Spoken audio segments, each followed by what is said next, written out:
오늘은 하나님 앞에 낮아짐과 비참함을 경험하기라는 제목으로 하나님 말씀 나누겠습니다. 요즘 이제 금융 범죄가 심각하다고 생각하는데요. 그래서 이번에 또 전세 사기 피해자가 극단적인 선택을 했다고 들었습니다. 그래서 대부분 뭐 형편이 어려우니까 이제 대출을 하겠죠.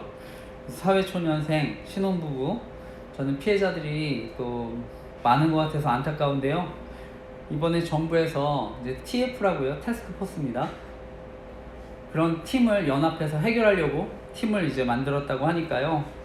반드시 이제 사기친 사람들 잡혀서 저는 처벌받았으면 좋겠고요. 또 그래야 잡혀야지 또 이런 문제가 안 생기지 않습니까? 그러니까 꼭 이제 피해자 생기지 않도록 기도했으면 좋겠습니다. 그리고 현재 피해자들 꼭 재정적으로도 돈으로도 구제받을 수 있도록 우리 함께 기도했으면 좋겠습니다. 그리고 오늘 또 말씀 또 이 자리에 기도 제목도 나눴지만 저희 교회는 이제 금융 피해로 어려움을 겪는 이제 이채정 씨 위해서 기도하고 있는데요. 저희 교회 한 3번 정도 나오시고요. 마지막에 교회 나오셨을 때 제가 복음을 전했습니다. 그래서 예수님 영접을 하셨는데요. 이제 근데 이번 주에 그분하고 이제 원래 연락하셨던 분이 요즘에 연락이 안 돼서 저한테 연락을 주셨어요. 그래서 저도 이제 그분이 연락을 안 주시고 예배 안 나오셔서 좀 걱정이 되는데요. 또 이렇게 말씀 또 온라인으로 들으시는 분들도 또 기도 부탁드리겠습니다. 오늘 지난주에 이어서 계속해서 이제 마태복음 5장 나머지 말씀을 나눌 텐데요. 지난주 제가 하나님의 의, 그 다음에 인간의 의에 대한 이제 말씀을 나눴습니다. 그래서 우리가 정말 빛과 소금의 역할을 감당하기 위해서는 하나님의 의를 붙잡아야 됩니다. 이런 말씀을 나눴는데 오늘은 구체적으로 하나님의 의, 또 인간의 의, 이것을 구체적으로 비교하는 말씀입니다. 그래서 진정한 율법의 정신, 의에 대해 하나님 말씀하시는데요. 결국 예수님을 통해서 완성되게 될 율법, 본래적인 율법의 정신이 무엇인지 오늘 이제 살필 텐데요. 오늘 살인, 간음, 이혼, 맹세, 이제 원수사랑 이것에 대한 이제 말씀을 나누려고 하는데요. 바라긴 오늘 말씀을 통해서 또 하나님 저와 여러분 교훈하시고 우리가 또 그 말씀들 붙들고 살아갈 때 귀한 이 시간 은혜 주시기를 간절히 기도합니다. 오늘 나누고 싶은 교훈은요. 우리가 말씀 앞에 낮아짐과 비참함을 경험할 때 온전한 믿음과 은혜를 주신다는 것입니다. 절 따라해 주시겠습니까? 말씀 앞에 낮아짐과 비참함을 경험할 때 온전한 믿음과 은혜를 주십니다. 한 번 더 하겠습니다. 말씀 앞에 낮아짐과 비참함을 경험할 때 온전한 믿음과 은혜를 주십니다. 네. 오늘 말씀 이제 어떻게 보면 하나님의 의, 인간의 의에 대한 비교 하시는데요. 오늘 읽었습니다. 오늘 예수님이 말씀하시는 살인, 그것이 무엇인지 말씀하십니다. 오늘 마태복음 5장 21, 22절 말씀을 다시 한번 읽어보겠습니다. 마태복음 5장 21절, 22절 말씀 다시 한번 오늘 읽었던 말씀인데 다시 한번 읽어보겠습니다. 시작. 옛 사람에게 말한 바 살인하지 말라. 누구든지 살인하면 심판을 받게 되리라 하였다는 것을 너희가 들었으나 나는 너희에게 이르노니 형제에게 노하는 자마다 심판을 받게 되고 형제를 대하여 라가라 하는 자는 공회에 잡혀가게 되고 미련한 놈이라 하는 자는 지옥불에 들어가게 되리라. 아멘. 이 당시 사람들, 또 바리새인들, 예수님 잘 믿는다고 하는 사람들, 그 사람들이 생각할 때 살인이 무엇입니까? 사람을 죽이지만 않으면 이건 살인이 아니다. 근데 예수님 수준의 살인은 무엇입니까?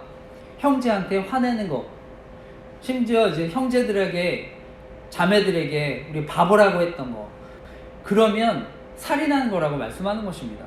그래서 지옥에 갈 수 있다고 이렇게 얘기하는 것입니다. 그리고 이어서 예수님이 생각하시는 간음에 대한 말씀입니다. 우리 이거는 또 이것도 읽어보겠습니다. 27절에서 28절 오늘 읽었던 말씀 27, 28절 같이 읽어보겠습니다. 27, 28절도 같이 한번 읽어보겠습니다. 시작. 또 간음하지 말라 하였다는 것을 너희가 들었으나 나는 너희에게 이르노니 음욕을 품고 여자를 보는 자마다 이미 마음에 간음하였느니라. 아멘. 예수님이 생각하시는 수준의 간음이 무엇입니까? 여자를 보고 음욕을 품으면 이미 간음한 사람이다. 사람들이 생각할 때는 보통 간음이면요 육체적인 성적인 관계를 맺는 걸 간음이라고 생각했는데요, 예수님은 이미 마음속에 음욕을 품는 그것부터가 간음이다 이렇게 말씀하십니다. 그리고 우리 이어서 말씀 또 보겠습니다. 예수님이 생각하시는 수준의 이혼 31절 32절 말씀입니다. 마태복음 5장 31, 32절 말씀 읽어보겠습니다. 시작. 또 일러스되 누구든지 아내를 버리려거든 이혼 증서를 줄 것이라 하였으나 나는 너에게 이르노니 누구든지 음행한 이유 없이 아내를 버리면 이는 그로 간음하게 함이요 또 누구든지 버림을 받은 여자에게 장가드는 자도 간음함이니라. 아멘. 오늘 이 말씀은요 예수님이 생각하시는 이혼에 대한 말씀인데요, 비슷한 말씀이요 마태복음 19장에 나옵니다. 이거는 제가 읽어보겠습니다. 바리새인들이 예수님 시험하려고 질문했던 말씀인데요, 마태복음 19장 3절에서 8절 말씀인데 이건 제가 읽어보겠습니다. 바리새인들이 예수께 나와 그를 시험하여 이르되 사람이 어떤 이유가 있으면 그 아내를 버리는 것이 옳으니까? 예수께서 대답하여 이르시되 사람을 지으시니가 본래 그들을 남자와 여자로 지으시고 말씀하시기를 그러므로 사람이 그 부모를 떠나서 아내에게 합하여 그 둘이 한 몸이 될지니라 하신 것을 읽지 못하였느냐. 그런즉 이제 둘이 아니요 한 몸이니 그러므로 하나님이 짝지어 주신 것을 사람이 나누지 못할지니라 하시니 여쭤오되 그러면 어찌하여 모세는 이혼 증서를 주어서 버리라 명하였나이까? 예수께서 이르시되 모세가 너희 마음의 완악함 때문에 아내 버림을 허락하였거니와 본래는 그렇지 아니하니라. 오늘 말씀해 보니까요 하나님이 생각하시는 이혼 수준이 무엇입니까? 원래 이혼은 하나님이 남자와 여자 짝지으실 때 이혼은 원래 할 수 없는 거라고 말씀하시죠. 하나님 관점에서 이혼은 결혼이라는 것은 영구적인 것이기 때문에, 그런데도 이혼을 허락하셨을 때는요 인간의 완악함 때문이었다고 말씀하는 것입니다. 그래서 이것은 다르게 표현하면 우리를 긍휼히 여기신 것이기도 하죠. 우리의 연약함을 하나님이 아시기 때문이기도 하십니다. 그러니까 한편으로 또 예수님께서 배우자의 음행, 간통의 이유로 또 이혼을 허용하시기도 하는데요, 그만큼 또 이건 큰 죄이기 때문에 또 그렇다고도 볼 수 있는데, 그만큼 저는 어떤 부부간의 이런 문제들 간단하지만은 않다 이렇게 생각합니다. 왜요? 하나님 우리 그만큼 긍휼히 여기시기 때문에요. 하나님도 저는 이렇게 간단하게 보시진 않는다고 생각합니다. 우리가 실제로도 우리가 겪어보진 않다 하더라도요, 우리 주변에 보면 부부 사이에도 어떤 치명적인 범죄, 부도덕, 폭행, 특히 저는 폭력이나 학대 같은 경우 우리가 이거 쉽게 판단할 수 있는 문제는 아니라고 생각합니다. 그래서 저도 제가 아내에 대한 얘기도 했습니다만 우리들 교회 관련해서 제가 영적인 문제 겪고 있는데요, 이제 그뿐만이 아니라 사실 또 다른 더 큰 문제가 있는데요, 저 같은 경우는 제가 이제 조직 스토킹 범죄에 대해서 알리고 피해자들 돕고 있는데, 이제 아내는 그런 범죄 없으니까 자꾸 저한테 이제 정신과 치료를 받으라고 합니다. 그래서 그렇지 않으면 집을 나가라. 그래서 별거도 했었습니다. 그러니까 이런 문제들이 저도 계속 반복되니까 현재도 별거 중인데요, 제가 이 피해자들 도울 때요, 그 피해자들을 보면은요 보통 가까운 이웃들, 가족들이요 자꾸 이렇게 정신과 진료를 받게 해서 사회적인 고립을 시키고 있는데요, 그래서 그런 범죄들 알리지 못하고 돕지 못하게 하고 있는데, 저는 그렇기 때문에 이 조직 스토킹 범죄가 또 심각하다고 생각을 하고요. 그래서 저는 이 문제가 사실은 저는 모르겠습니다.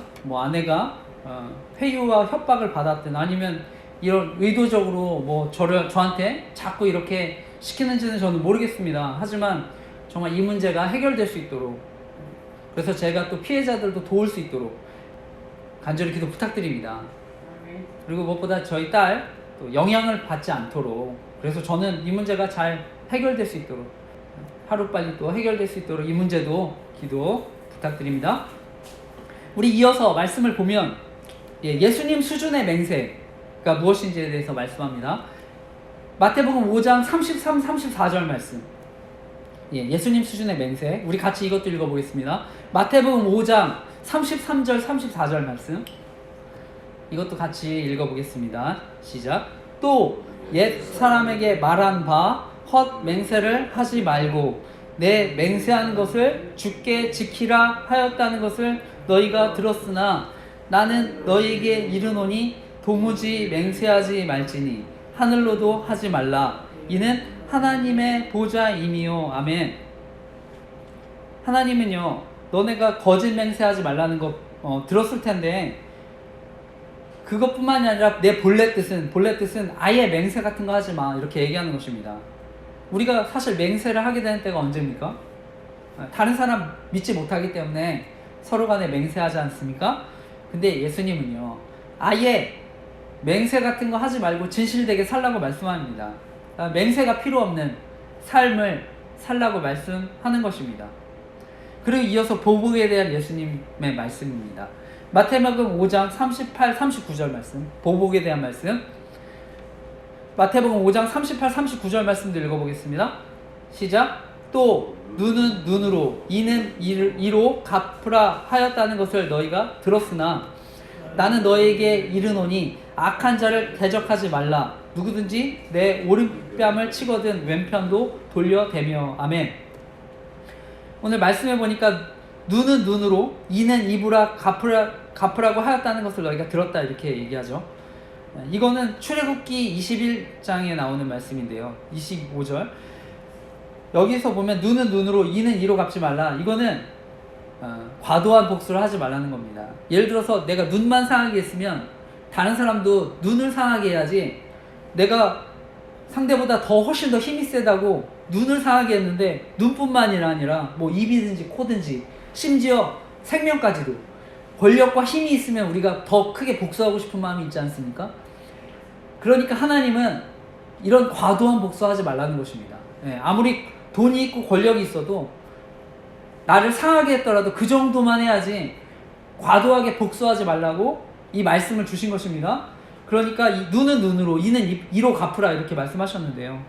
그런데 오늘 예수님은요, 본래 아예 대적하지 말라, 그렇게 말씀하시고요.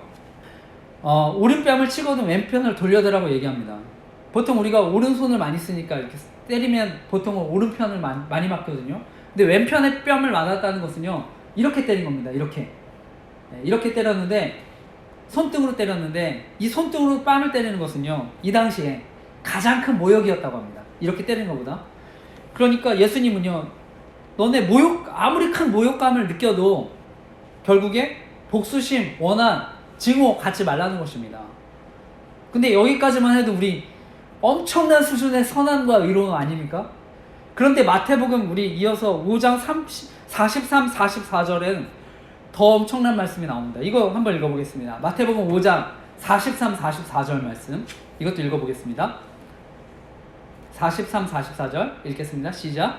또 내 이웃을 사랑하고 내 원수를 미워하라 하였다는 것을 너희가 들었으나 나는 너희에게 이르노니 너희 원수를 사랑하며 너희를 박해하는 자를 위하여 기도하라. 아멘. 원수에 대해서 그냥 단순히 우리 뭐 직장에서 괴롭히고요, 우리 사회생활에서 괴롭히는 수준이 아니라 생명을 빼앗은 사람, 심지어 성경에 말하는 그런 사람이 아닐까 저는 생각합니다. 실제로 예수님, 이스라엘 사람들 예수님 죽이셨죠, 그죠? 죽이려고 하시고 실제로 죽임을 당하셨죠. 그런데 예수님 사랑하셨습니다. 근데 예수님이요, 여러분의 원수, 여러분의 생명을 빼앗으려고 하는 사람 그냥 화해하고 용서하라고 하는 정도가 아닙니다. 그 사람을 사랑하라고 하는 것입니다. 저는 솔직히 말하면 인간적인 차원에서는 불가능하다고 생각을 합니다. 그렇죠?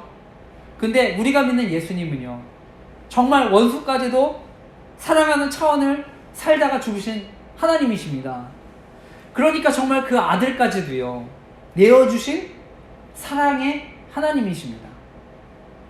그 예수님, 저와 여러분에게 마지막에 말씀하십니다. 결론적인 말씀인데요. 5장 48절도 읽어보겠습니다. 마태복음 5장 48절 읽어보겠습니다. 시작. 그러므로 하늘에 계신 너희 아버지의 온전하심과 같이 너희도 온전하라. 아멘. 그러므로 하늘에 계신 너희 아버지의 온전하심과 같이 너희도 온전하라. 아멘. 오늘 하나님은요, 저와 여러분에게 목표를 주셨습니다. 바로 우리가 성장해야 될 수준, 온전해야 될 수준, 우리 거룩의 수준에 대해서 말씀을 하셨습니다. 우리가 이런 수준인데 사실은요, 다른 사람 사기치고 또 젊은 여성들 성범죄 저지르고 다른 사람 살해하고 어떻게 할 수 있겠습니까? 불가능하죠. 그죠? 여러분은 이 말씀 오늘 나눴습니다만 여러분 다 듣고 어떠한 마음이 드십니까? 막 자신 있고 그렇습니까? 아니죠. 대부분 저는 하나님 말씀 들으면 다 두려움과 비참함을 저는 느낄 거라고 생각합니다. 하지만 이 당시의 말씀을 전할 당시에 바리새인들이 생각했던 착각이 무엇입니까? 나는 하나님 말씀 다 지키고 있다. 나는 하나님 앞에 의로운 사람이다. 근데 오늘 예수님 이 말씀 하시는, 비교하시는 이유가 무엇입니까? 너네 온전함 지킬 수 없어. 너네 하나님 앞에서 결코 의롭다고 말할 수 있는 처지가 아니야. 우리 말씀 다 들었지만 여러분 온전한 삶을 살고 계신다고 생각하십니까? 오늘 말씀을 보니까 우리 온전해야 될 수준은요, 하나님 수준입니다. 아버지 수준입니다. 율법의 작은 거 우리 온전히 지켜야 됩니다. 만약 한 가지라도 다 지키다가 하나라도 지키면 율법 전체 못 지킨 겁니다. 그리고 하나님은요, 마음의 동기를 살피십니다. 우리 불순한 동기로 순종하는 거, 그것도 죄입니다. 그리고 심지어 선을 행하지 않는 거 다 죄입니다. 그런데 우리가 하나님처럼 온전해질 수 있다. 하나님의 온전하신 것 같이 온전해질 수 있다. 생각하십니까? 네. 만일 내 오른 눈이 너를 실족하게 하든 빼버리라. 내 백체 중에 하나가 없어지고 온몸이 지옥에 떨어지는 것이 유익하다. 내 오른손이 실족하게 하거든 찍어버리라. 온몸에 지옥에 던지는 것보다 유익하다. 여러분, 오른쪽 눈, 여러분 오른손이 범죄하면 하나님 차라리 눈을 빼버리고 손을 찍어버리고 살라고 하십니다. 이게 지옥에 던져지는 것보다 나으니까. 여러분, 이렇게 지옥에 갈 것 같으면 눈 빼고 팔 자르라고 하실 때 이 자리에 그렇게 자신 있게 하시는 분 계십니까? 하실 수 있는 분 계십니까? 여러분, 내가 말씀을 지키고 있다고 자신 있게 말씀할 수 있습니까? 오늘 궁극적으로 바리새인들 착각이 무엇입니까? 나 하나님 앞에 의로운 사람이야. 자부했던 사람들입니다. 말씀을요, 자기 수준으로 끌어들인 것입니다. 진리의 말씀을 그렇게 가르치는 것이죠. 저는 오늘날에도 사실 거짓 교사가 있다고 생각합니다. 하나님의 복음을요, 하나님의 말씀을요, 왜곡하는 것이죠. 복음도요, 그래서 나는 완전하게 살 수 있다 이렇게 얘기합니다. 나는 하나님 앞에 의롭다 얘기합니다. 여러분 어떻게 생각하십니까? 그래서 제가 그 순회 선교단, 제가 김용희 선교사님도 얘기했습니다만 완전주의 복음 경계해야 된다고. 그래서 제가 그분 옹호하시는 분들, 또 그분 얘기도 들었지만 나는 죄를 짓지 않는다 그렇게 말씀하시더라고요. 저는 정말 깜짝 놀랐습니다. 굉장히 용기 있는 발언이죠. 오늘 예수님이 말씀하시는 죄의 수준이 어떻습니까? 제가 그래서 완전주의 복음 경계해야 된다고 또 얘기하는 것인데요. 우리가 하나님 말씀을 100% 온전히 지킬 수 있어야만 그것이 하나님 말씀입니까? 내가 지킬 수 없으면 그것은 하나님 말씀이 아닙니까? 내가 온전히 지킬 수 없으면. 중요한 것은요, 우리 하나님이요, 제가 여러분에게 하나님의 온전하심을 우리가 따르지 말라 이렇게 얘기하는 것이 아닙니다. 우리가 그만큼 하나님의 수준이 높다는 것을 말씀하는 것입니다. 그랬어요. 우리가 하나님의 말씀 앞에 더 다가서면 다가설수록요, 우리는 비참함과 낮아짐을 경험할 수밖에 없습니다. 그것을 어떻게 알 수 있습니까? 사도 바울의 고백도 그렇죠. 우리 로마서 7장 말씀인데요, 이거 중요한 말씀이니까 같이 한번 찾아서 읽어보겠습니다. 로마서 말씀 7장 18절에서 24절 말씀입니다. 로마서 7장 18절에서 24절 같이 읽겠습니다. 시작. 내 속 곧 내 육신에 선한 것이 거하지 아니하는 줄을 아노니 원함은 내게 있으나 선을 행하는 것은 없노라. 내가 원하는 바 선은 행하지 아니하고 도리어 원하지 아니하는 바 악을 행하는도다. 만일 내가 원하지 아니하는 그것을 하면 이를 행하는 자는 내가 아니요 내 속에 거하는 죄니라. 그러므로 내가 한 법을 깨달았노니 곧 선을 행하기 원하는 나에게 악이 함께 있는 것이로다. 내 속으로는 하나님의 법을 즐거워하되 내 지체 속에서 또 다른 법이 내 마음의 법과 싸워 내 지체 속에 있는 죄의 법으로 나를 사로잡는 것을 보는도다. 오라 나는 곤고한 사람이로다. 이 사망의 몸에서 누가 나를 건져내랴. 아멘. 오늘 사도 바울의 고백이 무엇입니까? 말씀대로 살려고 했는데, 내가 죄에서 벗어나려고 했는데 애를 쓰면 쓸수록 내가 여전히 비참한 죄인이라는 것을 알았다는 것입니다. 그래서 그것을 내 힘으로는 이길 수 없다는 것을 알았다는 것입니다. 내가 힘쓰고 애써도요, 자신의 삶을 변화시킬 능력이 나에게 없다는 것을 고백하는 것입니다. 이것이 저와 여러분의 또 정직한 고백인 줄 믿습니다. 이 사망의 비참한 몸에서 하나님 저를 건져주십시오. 하나님 저를 도와주십시오. 저를 불쌍히 여겨주십시오. 우리 하나님 앞에요, 우리가 이렇게 부르짖고 우리 영혼이 탄식할 때 하나님 우리에게 은혜를 주시는 줄 믿습니다. 우리 깨어지고 부서진 심령 가운데 성령의 권능과 은혜가 임하는 줄 믿습니다. 그래서 오늘 사도 바울과 같이 우리가 죽고 살기를 반복했던 바울과 같이 우리 은혜 앞에 나아갈 때, 우리 하나님 앞에 거룩함에 도달하려고 몸부림칠 때 하나님 귀한 은혜 주시는 줄 믿습니다. 우리 성경에 보니까요, 마태복음 19장에 부자 청년에 대한 이야기가 나옵니다. 이 청년이요, 예수님 앞에 나아가서 자신은 율법을 어긴 적이 없다고 자신만만하게 이야기합니다. 스스로 이제 어려서부터 율법이 어긴 적 없이 완전하다고 여겼던 사람인데요. 그런데도 그에게 여전히 해결되지 않은 문제가 있었습니다. 그것이 영생, 구원에 대한 문제였습니다. 예수님께 질문합니다.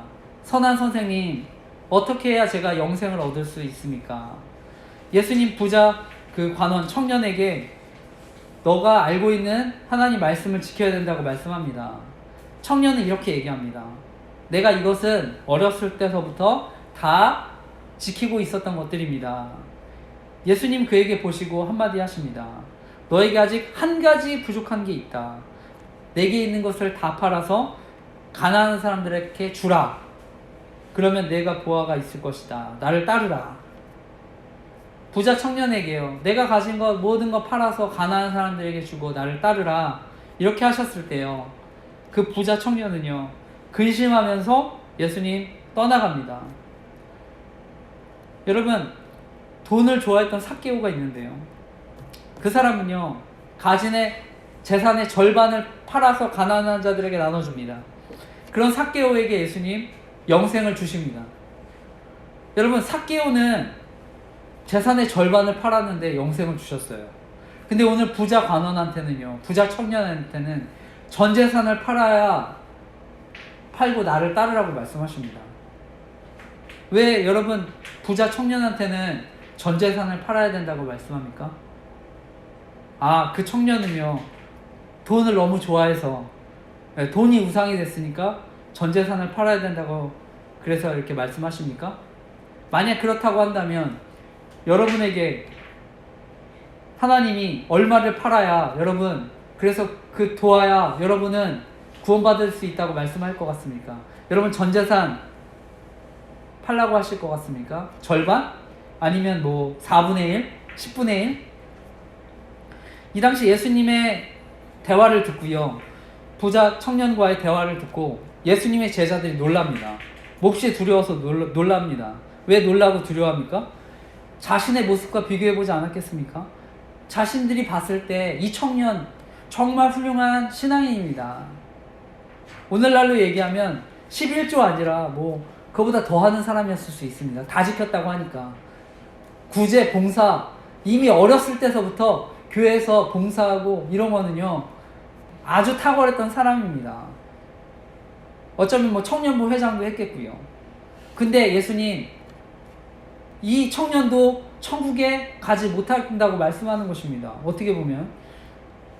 그러니까 제자들이 두려워 떠는 거죠. 두려워서 묻는 것이죠. 그렇다면 누가 구원을 얻을 수 있습니까? 예수님 대답입니다. 마태복음 19장 23절에서 26절 말씀인데 제가 읽어보겠습니다. 예수께서 제자들에게 이르시되 내가 진실로 너에게 이르노니 부자는 천국에 들어가기 어려우니라. 다시 너에게 말하노니 낙타가 바늘기로 들어가는 것이 부자가 하늘나라에 들어가는 것보다 쉬우니라 하시니 제자들이 듣고 몹시 놀라 이르되 그렇다면 누가 구원을 얻으리이까? 예수께서 그들을 보시며 이르시되 사람으로서는 할 수 없으나 하나님으로서는 다 하실 수 있느니라. 아멘. 이 세상에 누가 구원을 얻을 수 있습니까? 사람으로서는 불가능하지만 바로 하나님 하실 수 있습니다. 하나님이 도우시면 할 수 있습니다. 부자가 낙타의 바늘기에 들어가는 것만큼 어려운 일 하나님은 하실 수 있습니다. 구원은 사람은 불가능하지만 어떤 사람도 스스로 구원을 얻을 수 있지만 하나님께 나아가면 하실 수 있다고 말씀합니다. 부자 청년의 문제가 무엇입니까? 구원 되신 예수님 더 이상 붙들지 않는 것이죠. 자신의 힘으로 안 된다고 생각하니까 예수 그리스도를 떠난 것입니다. 여러분, 누가 구원을 얻습니까? 은혜에서 떠나지 않는 사람 줄 믿으시기 바랍니다. 때론 자신에게 낙담하고 절망하더라도 여러분, 하나님의 은혜에서 멀어지지 않으시길 바랍니다. 예수님은요 부자라도 천국에 들어가게 하실 수 있는 분이라는 걸 믿으시기 바랍니다. 우리는 율법이 아니라요 바로 하나님의 은혜로 구원받는 사람들이라는 걸 믿으시기 바랍니다. 오늘 말씀을 마치면서요 요한계시록에 보면 하나님 7교회에 대한 말씀을 하십니다. 그 교회, 많은 교회 중에요 정말 부유한 교회가 있습니다. 또 정말 어렵고 형편이 가난한 교회도 있습니다. 근데 하나님 오늘 제가 나누고 싶은 거는 라우디교회에 대한 말씀인데요 정말 부유한 교회였습니다. 뭐 어쩌면 그 교회는 오늘날 얘기하면 대형 교회고요 뭐 몇만 명씩 모이는 교회였을지 모르겠습니다. 그때 하나님 그 교회를 향한 책망하십니다. 내가 말하기를 나는 부자라 부유하여 부족한 것이 없다 하나 내 곤고한 것과 가련한 것과 가난한 것과 눈먼 것과 벌거벗은 것을 알지 못하는 도다. 내가 말하기를 나는 부자라 부유하여 부족한 것이 없다 하나 내 곤고한 것과 가련한 것과 가난한 것과 눈먼 것과 벌거벗은 것을 알지 못하는 도다. 아멘. 오늘날 하나님은요 동일하게 말씀하신다고 믿습니다.